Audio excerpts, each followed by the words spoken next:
Le septième continent, le jeu tant attendu, tant décrié sur internet, un jeu qui nous est offert par nos amis de chez Serious Poulp. On peut y jouer de 1 à 4 à partir de 14 ans. Pour des parties, là on va pas pouvoir donner de temps parce que le temps est indéfini puisque c'est un jeu qui est censé prendre beaucoup de temps, c'est un jeu d'exploration. Et c'est un jeu qu'on va pouvoir sauvegarder aussi, tellement les parties risquent d'être longues.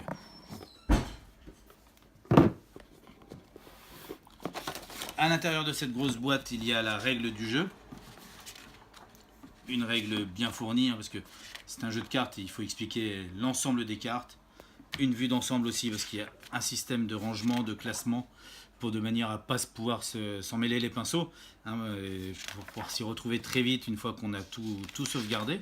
Ça fait quand même quelques pages pour expliquer le principe des cartes, mais c'est vraiment un jeu complet, c'est le principe des livres dont on est le héros, retranscrit sur jeu de plateau. On retrouve aussi des aides de jeu, 4, puisqu'on peut y jouer à 4. Les personnages du jeu, tout le punch et le dépunchage pour créer la défausse, pour pouvoir mettre les cartes qui seront utilisées. Alors les personnages qu'on va retrouver aussi en figurines.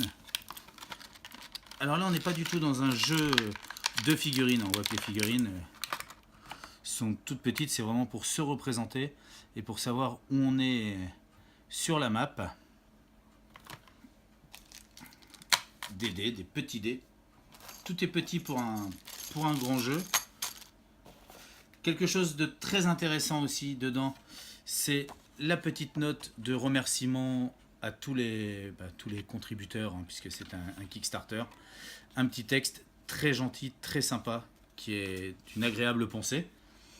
Et le nerf de la guerre, le système de jeu, qu'on va pas spoiler, les cartes.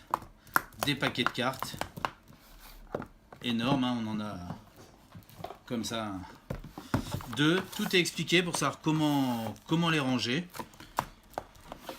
Il doit même y avoir, voilà, ici des intercalaires pour pouvoir vraiment ranger ces paquets comme il faut.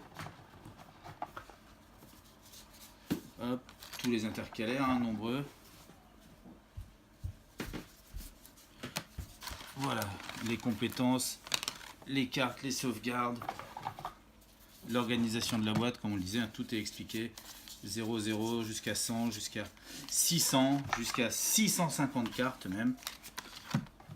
Et ça, ce n'est que pour le jeu de base, puisqu'à ça va pouvoir s'ajouter les extensions, donc le marais de l'épouvante, le sanctuaire interdit et le labyrinthe de glace. Et à l'intérieur, de la même façon, on va retrouver nos paquets de cartes avec les numéros des cartes qui vont être à ajouter à la combinaison de base. Le septième continent, donc, c'est un jeu qui a fait énormément parler de lui sur internet. C'est un jeu qu'on a attendu, c'est un jeu qu'on a regretté de ne pas avoir pledgé. C'est un nouveau pledge qui arrive pour la rentrée.